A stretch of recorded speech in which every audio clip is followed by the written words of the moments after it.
Alright, so as I alluded to before, we're doing the at least 7 days as far as remakes go with Versus for this month. And I figured we would start with this one, the two Italian jobs, one from 1969 and then 2003. And what's interesting about these two is that they're basically famous for being, or the 2003 movie is basically famous for being what you would call an in-name only remake, where they have what the only things they have in common are the title, maybe the genre, and that's about it. But going back and looking at them, they do have a little more in common with that, and probably much more in common than you would think when you hear that. We have two lead protagonists named Charlie Croker, with Michael Caine and Wahlberg playing them, and they both work with a mastermind named Bridger, Noel Coward, and Donald Sutherland. They are stealing gold. They're using a traffic jam to do so. They're making their getaway in Mini Coopers, and somewhere in the mix, deadly gangsters get involved. That sounds pretty specific, and might have you thinking, if you haven't seen them, like, that sounds exactly like the same thing. How could they possibly be two completely different movies? Well, once you watch them, they are two completely different movies. There's no doubt whatsoever they are two completely different movies. So, to go into them, just even really starting off with their openings, there is an interesting sort of separation here as far as these being two heist movies, because there is what is generally called the heist movie, where it's a job is planned, and then a lot of the movie is all the planning, and then basically the climax is the job itself, which is what the 1969 movie is. But then there is another type that you can consider a heist movie, which is where the heist is the very beginning, and then it's the aftermath of the heist is what the rest of the movie is. And that's essentially what the remake is, with there still being a job at the end, where the Italian job title in the original movie refers to the climatic job, whereas the Italian job in the remake is actually the precursor to what is eventually the climatic job. So, and honestly, I like both. I like movies that are about the build up to one heist, and I love movies that start with a heist and then we kind of get what happens after the fact. And like where the prize ends up and what that does to the people that took it. And yeah, so you're kind of getting the best of both worlds as far as that goes when you look at these two. Um, with both having, ominous beginnings in their own way, whereas obviously the remake opens with Bridger being killed by a team member who has turned on them, Steve, the Edward Norton character. And the original movie especially has a very sinister opening sequence, especially for a movie that's so light and even more comedic than the remake is, about itself. But this opening where we're in the Alps and we see this it's a very surreal opening where it seems there's just a dude cruising in his car in the Alps and everything's sort of peaceful, like fast-paced but also peaceful, and then he goes into a tunnel and crashes into his intentional death, that these gangsters have set up, and they give him this sort of mock funeral, and we go from there. It's this very, very sort of dark opening. It almost feels like a Bond opening or something, like a Bond cold open. And then we go into it, and we get into Charlie Croker, played by Michael Caine, leaving prison and essentially leaving his Bridger behind. And yeah, immediately we start off very sort of 60s British classiness, where it's like after we've had the whole introduction to the character, and Michael Caine is now out of prison, his first request right out of prison is "Take me to my tailor," which is exactly what we would expect 60s, 70s era Michael Caine to say as soon as he's out of prison. Of course he would. And then we go into him getting the details of the job. Whereas here, we are setting up what is another personal favorite of mine, regardless of it maybe seeming like a played-out trope, it just depends on how you do it. Not only is this an aftermath heist movie, but another huge difference between this one and the original is that this one is a revenge movie at its heart. And honestly, I love that. Like I said, I know it's basically like taking a movie that felt sort of original in itself and the way it played out, and you're putting this typical trope into it. But honestly, with the way they set it up, I feel like it works just as fine by itself as well. Where we do set up, there's a lot of sort of foreshadowing in this opening scene, not only for the job that they're going to do in the climax, but also seeing the characters and all their strengths. There's the moment when Bridger says, like, trust everyone, just not the devil inside them, which is foreshadowing in two ways. Number one, they're not paying attention to the devil inside Steve that's about to turn on them. And also, that's the line that Stella ultimately uses later that sort of inadvertently reveals herself to Steve in a very crucial moment. And then the moment when everybody's talking about what they're going to get with their earnings in this job, and Steve says, I'll just take one of each of yours, which is exactly what happens. So the way they set this up, and they set up Steve as a character, especially played by Norton. Norton, who did not want to do this movie, which seems like this sort of ongoing thing with Paramount, because you always hear those stories about Val Kilmer and Top Gun.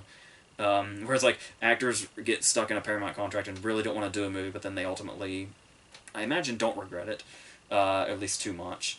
But, yeah, and then setting it up as Charlize playing Stella, the daughter of Bridger, who ultimately gets involved with this. And talking about bringing other characters in, this is where I want to talk about where I feel like these movies especially, obviously they're completely different, but as far as like what they're bringing to the table and the quality with which they're bringing those things is where I kind of want to separate them a little bit. Because starting with our supporting characters, we do have a great turn by Donald Sutherland here, even if it is very brief. But between his moments with Charlie and his moments with Stella over the phone, they do establish him as a character that it's clear how tragic it is when he is killed, which is setting off the whole revenge plot.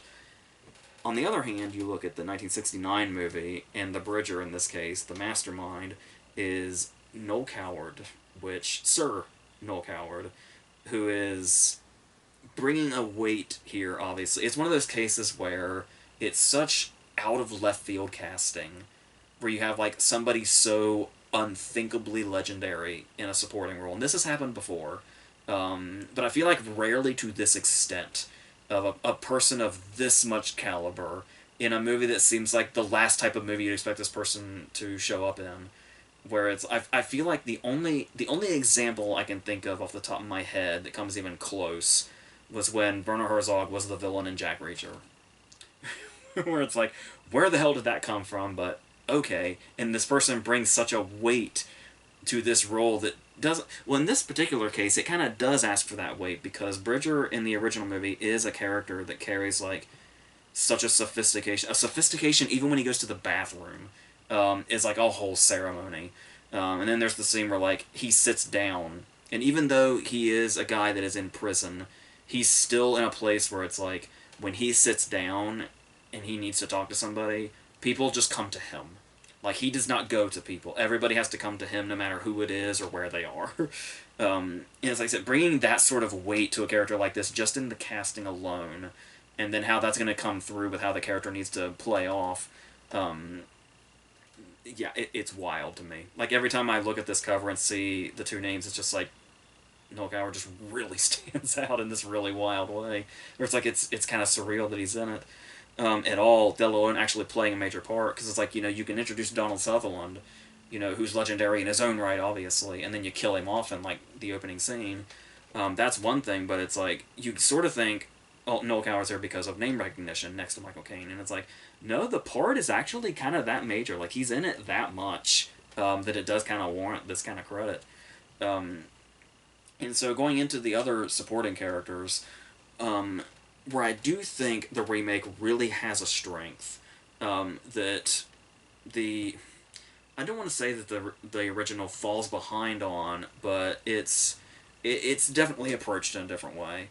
Because when I think of movies like this, like heist movies like this, I feel like they're the most fun when they focus on their ensembles, because you obviously have a lot of people that are here to do these jobs, and in the original movie, it feels like there's so many characters that not many of them we really like know. Like, we have the whole rundown around the table of what their names are and what their job is going to be, But as far as getting them as like individual characters, we don't really get enough to sort of appreciate them as such as individual characters.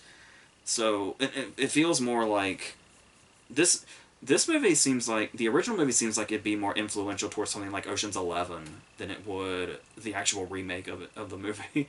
um, where it's like we do have all these characters, but it does make up for the fact that we don't really get them much as individual characters because of how fun like the preparation scenes are, where they're testing everything out. They're testing the cars and the durability, and then it's the "you were only supposed to blow the bloody doors off" thing. One of Michael Caine's most famous lines. Whether that was one of his most famous lines before or after the trip, I'm not entirely sure, but it definitely is now. So, so there's that, and talking about that, they're talking about the blowing the doors off line. It does feel like, while the characters in the remake actually get to be like their own individual characters, that we kind of know, and we know like they're like they have their own sort of payoffs within themselves, whether it be a joke or what their job is or how they fit in or whatever. Um, the whole ensemble in the original movies seems to mainly reach its peak when it's just how Kane is going to respond to them. There's like whether it be you were only supposed to blow the doors off, or there's also a great moment shortly before the job itself when they're talking like everybody sort of has their own individual complaints here, or like, oh, what if this happens, or oh, I can't do this because of this. And there's the guy that won't sit in the back because of his asthma. And what's great about the way Kane reacts to this is there's a clear pathway to this guy with like two other guys standing here. But instead of Kane making a beeline towards him, Kane makes a dramatic choice to walk all the way around the other guys in total silence and make his way slowly to him before he reprimands him for saying something so stupid. And it's like, I feel like that's where the ensemble really lies here, is not in the individual characters themselves, but how Kane is going to react to them, which definitely has its own strengths. But like I said, I feel like the real strength of heist movies is the ensemble in total. So I really love when we get characters like Lyle in the remake, the Seth Green character, where it's like, he has a lot of stuff going on. There's the scene where he imitates Jason Statham in the parking garage, which is great.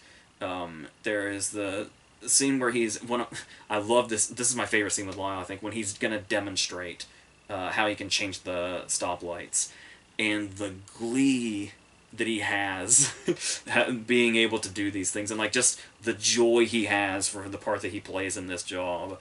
I just love him as an individual character. And one joke that I thought would not age well at all is actually still hilarious. If you have not seen this movie since 2003, I can assure you the Napster joke is still really funny. which really surprised me. There's actually a lot of stuff about this movie that I thought would be really dated when I came back to it, because I hadn't seen it in years and years. But it surprisingly still worked. There are some cases where it's like very 2003 action movie, and it's like that's a strength definitely that the original movie has, where it's like in the moments where you can feel like the remake is 2003, it's like, oh, it does feel very 2003. It feels like we're in the early Fast and Furious era, when we're supposed to be doing like a slick heist movie, which it still is. But any time the original movie feels like a movie of its era, that's only adding to its charm. That's only getting probably even stronger as it goes on, which is great in itself. Where it feels like sort of a bygone era. Where it's like an era that we kind of strive to come back to, but movies can't quite capture it the way that they once were. Especially, we'll get more into that when we get to the climax. But talking about the other characters, we also have Jason Statham as Handsome Rob. Of course, I love the argument about having nicknames like Left Ear and Handsome Rob, but yeah, he can't be the Napster. And the explanation is just because he is Handsome Rob. And that's the end of that. Like, he wins the argument with that. And just in general, the way they do the introductions, I love the way that Charlie can identify Handsome Rob by sound. Just when he pulls up without even looking in that direction. And the moment with him, like, just little moments that they just throw in there that are meaningless. But they just really build onto the characters and add flair to the characters. I always loved the bit when, foreshadowing again, Handsome Rob is stuck in traffic. and he sees a sign talking about how many smoking deaths there have been in just a year, in just a small amount of time, and he like makes a conscious decision to throw his cigarette out the window. It's like just little bits like that just add to the characters, and I really love that. And there's Mos Def playing Left Ear. I love the scene when they're getting the job ready at the end, and he talks about how, if this goes off, like if it just touches the sides, we're going to be the last two people we ever see on Earth. And then he tells him he loves him afterwards, and it's like stuff like that really makes the character stand out here. Um, and just Stella's involvement in general in the revenge plot of it, where it's like the scenes between her and Steve are genuinely tense, and there's the moment where they haven't seen Steve in person since he killed Bridger, so we actually get a moment where the characters like stop and take it in when they see him again for the first time, like walking around in real life, and how well off he is now because he got away with the gold, and like the fact that they actually take that moment of character and really hold on it for a minute, I think is really great work here. And even like very small characters like Skinny Pete, and how his introduction is him trying to putt. Just choices like that I feel like really make the side characters stand out in this, to where we don't really get. I feel like we really don't get much side characters in the original. Like I said, outside of how Kane will bounce off of them. But like I said, they still both work in their own right, because seeing Michael Caine react is just as funny as any of the individual jokes from all these other side characters. So there's that. There's even Yevon, the guy that starts off the whole thing with the gangsters in the middle, where it's like whenever Steve meets with him and he's going through his conspiracies, and it's like Yevon's the kind of guy that would be right at home on today's internet. He probably was on the internet in 2003 as well, going through all this. And so that's where I feel like there is a big difference here as far as, like I said, I do like that, but I just really love when heist movies can focus on their ensembles, which is where I get more out of the remake than the original, that particular aspect, anyway. And then, of course, there are stakes the way they set those up also, because there's obviously going to be stakes here with the revenge movie going on, and the whole scene where they build up that Stella's going to have to talk to Steve and then go on a date with Steve and kind of be this undercover thing. That's another thing. I love undercover shit so much. So there's a lot of stuff going on here with that. But there's still going on here. And there are stakes when the gangsters show up. Ola Krupa shows up and they've got the axe and all that, and they threaten Skinny Pete. There's a great scene in the original where they have that meeting with the mafia, and they really sort of establish the stakes, where they're like surrounded by everybody, and it's like, we recognize these people from the mock funeral at the beginning, so we know how dire this is and how dangerous this is, and like where the stakes are, which is really important. Like I said, especially for a movie so light about itself, to have these reminders that there are genuine stakes here, really set this movie up. And it's like, somebody I forgot to mention as far as this ensemble that I guess does stand out, but they still don't utilize enough, is Benny Hill's introduction. It's usually the introductions in general where it's like we kind of get bits with them, but then they all kind of disappear within each other during the actual job. But Benny Hill with the whole Annette bit and stuff like that, is very funny also.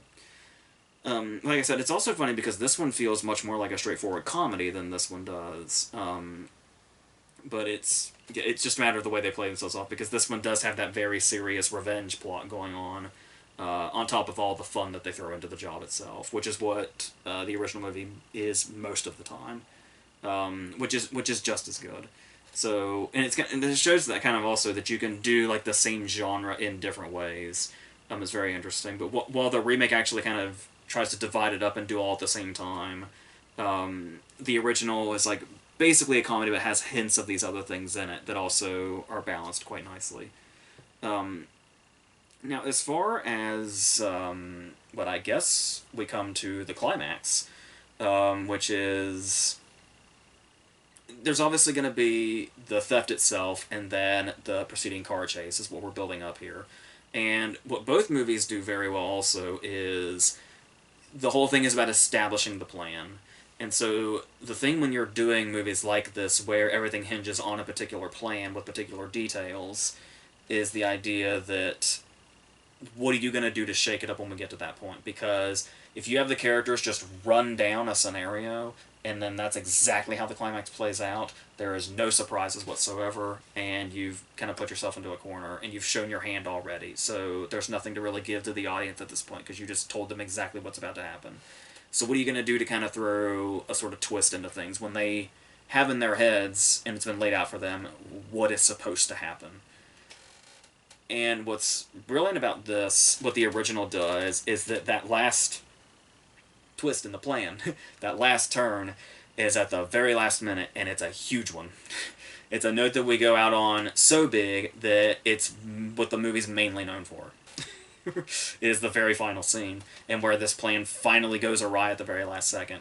And here, in the remake, we have multiple levels of because it's not necessarily just about the job and getting away. There's multiple levels of satisfaction to it with the revenge plot put into it. This is where I think it excels in using what is a pretty basic trope in the revenge storyline, and makes it really enhance the heist when it actually gets here and kind of puts that other layer onto it, especially with the personal touch that it has because everybody was so close to Bridger.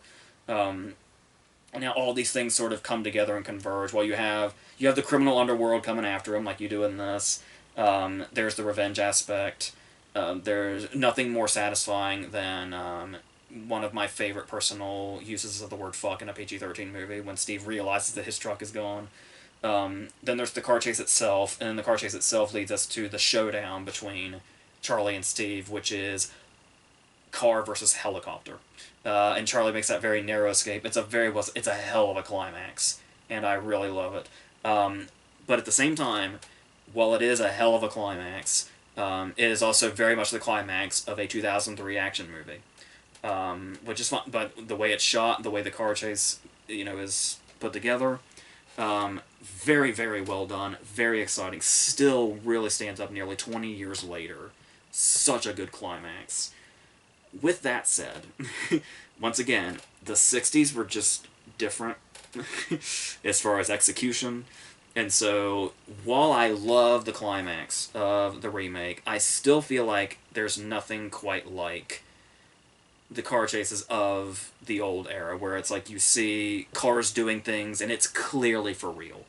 While there are, obviously real stunts throughout the climax of the remake, you just get to see everything in all of its glory with the way this is shot. Not only is everything real, but the camera is like at a particular distance. There's not a lot of cutting at all, and you put those little comedic bits in it, like the guy that's mopping the ground when they go by, or the guy that gets slapped in traffic, stuff like that.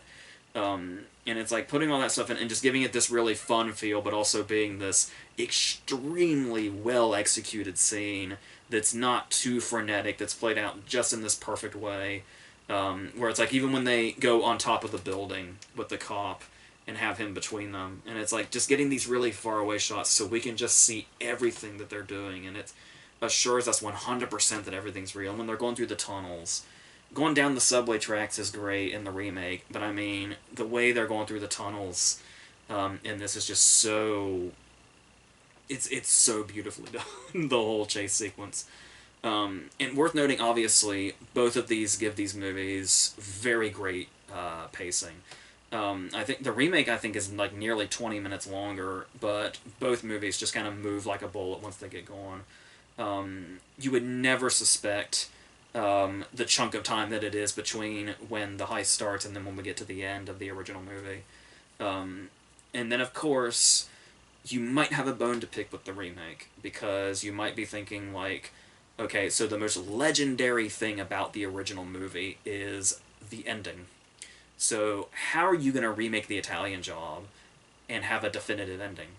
Like, it feels like it defeats the entire purpose of remaking The Italian Job, right? Even though you've essentially made a completely different movie from the word go, despite those, aspects I mentioned earlier. But, yeah, how do you change that? How is this movie going to be satisfying having a definitive ending when the original sets up the ending so perfectly with what it does and then just leaves it there and does what is obviously dubbed the literal cliffhanger? The thing is that I feel like the tone set up a certain there's a certain tone set up as far as both of these movies go, where I said this one, it feels much more like a comedy, like as a whole, and while this one definitely has comedic bits in it and fun bits in it, it also feels like it's a revenge movie at its heart, like at its very center. So there's going to always be this sort of serious nature to it.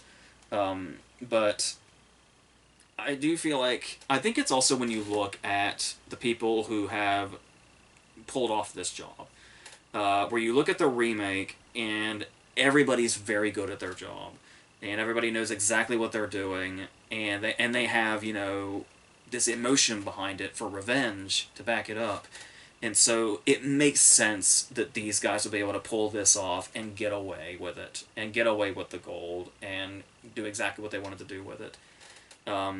Here, the characters are bumbling enough where it feels like Kane is the one that like really has control of everything, and he's dealing with people that are just barely competent enough to get the job done.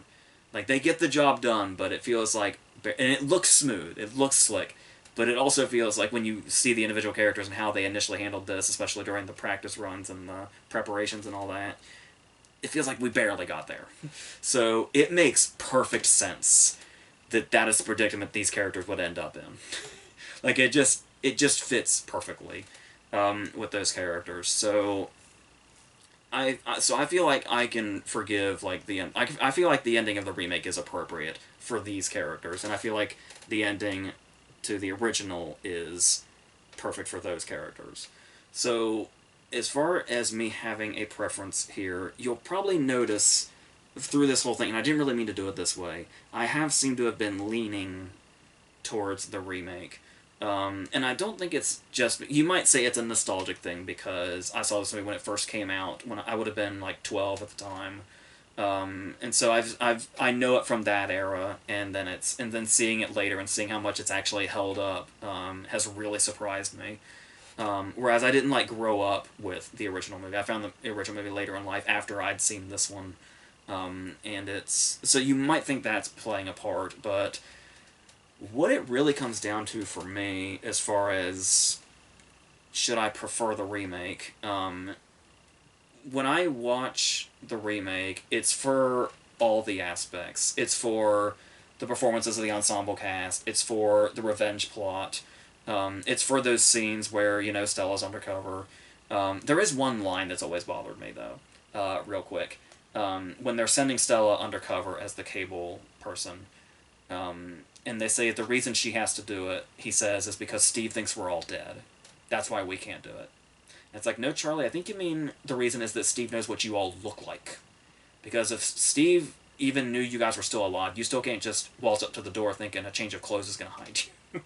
But anyway, that's just always bothered me. But anyway, all those aspects to it are why I watched the movie, and then the icing on the cake is the final job and how great of a climax it is. When I watched the original movie, the other stuff is good. The preparations are good, and it's fun to watch him bounce off the characters. But when I watched the original movie, it's pretty much for the final half hour. And it's like, yeah, this stuff is great, but it's like, I'm here for the half an hour, the last half hour. When I watch the remake, I'm kind of here just for the whole thing. So that's the main reason I feel like I lean more towards the remake, which I don't think is something you're going to hear a lot when we do these next 7 verses, if you're worried about that. So, yeah, this is a particular case where I just think, like I said, the original definitely has its own sort of charm, and the way that it comes from the era that it does, because that's another thing also where it, like I said, it has a strength there that this one doesn't, where you don't automatically think of, oh, 2003 was such a great era. But no, when you think about like the late 60s, especially the late 60s, and like this sort of, you know, comedic crime area, especially with Kane at the center, yeah, there's definitely going to be something that's just always there inherently. No matter how they pulled it off, there's going to be something there. Like I said, and with the weight of Cower being in this too, it's just mind-blowing. But, yeah, so I guess, I was talking about the nostalgia. I guess one final personal note I would want to end on is that I actually found something when they would hand out these sheets at the movie theater, I actually found the one for the Italian Job from 2003. This piece of paper is almost 20 years old, and I've had it forever, and it feels like this really sort of relic kind of thing now. The movie's almost 20 years old, which is so wild. And the other personal connection I have with this particular poster, and not this exact sheet, but apart from these, is when I went to junior high in 7th grade, in the gym, they had a bulletin board with all the, like, just random news stuff in it. And I guess for the sake of advertising, they would take these from the theater and put them in this bulletin board. And so when I first got to that school and went into that gym where I had the dreaded, fearful gym class, because I was not athletic, it was a terrible time, this was the first poster that was in that bulletin board, was the Italian Job poster of this size. And it was like being in a place as terrifying as the school gym where you have to be athletic and for all the other kids.